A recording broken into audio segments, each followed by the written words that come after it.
পালং শাকের এই লুচিটা ছোট বড় সবাই খুব পছন্দ করে, দেখতেও অনেক সুন্দর হয়। আমি এখানে লুচিটা বানানোর জন্য নিয়ে নিয়েছি পালং শাক।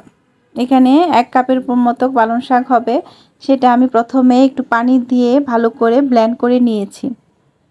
এখন আমি একটি বলে নিয়ে নিয়েছি 1 কাপ পরিমাণে ময়দা, সাথে দিয়ে দিয়েছি লবণ আর দিয়ে দিয়েছিলাম 1 টেবিল চামচ সয়াবিন তেল। এখন লবণ, তেল, ময়দা খুব ভালো করে মাখিয়ে নেব এবং আগে থেকে এই তো ব্লেন্ড করা পালং শাকটা অল্প অল্প করে দিব আর ময়দাটা ভালো করে মাখিয়ে নেব। এই তো পালং শাকটা দিয়ে ময়দাটা ভালো করে মেখে একটা ডো তৈরি করে নেব।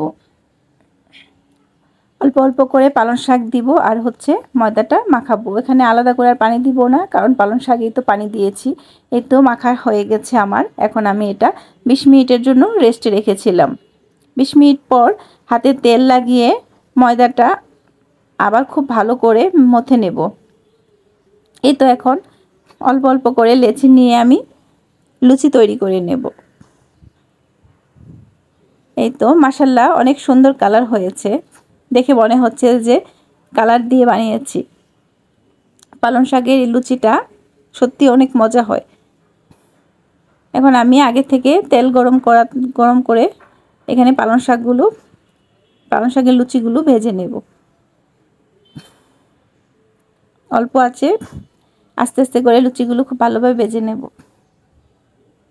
যাদের বাচ্চারা শাক খেতে চায় না, এভাবে লুচি বানিয়ে দিবেন, অনেক সুন্দর করে খেয়ে নেবে এবং কালার দেখেই খুব পছন্দ করবে, বুঝতেই পারবে না এটা পালং শাক দিয়ে বানানো হয়েছে। ছোট বড় সবাইকে বানিয়ে দিতে পারেন। পালং শাকের উপকারিতার কথা তো আমরা সবাই জানি। এটা নরমাল লুচির মতোই ডাল, সবজি, মাংস দিয়ে খাওয়া যাবে। তাছাড়া এটা খালিও খুব মজা হয় খেতে। এই তো আমি সবগুলো লুচি খুব ভালোভাবে ভেজে নিয়েছি।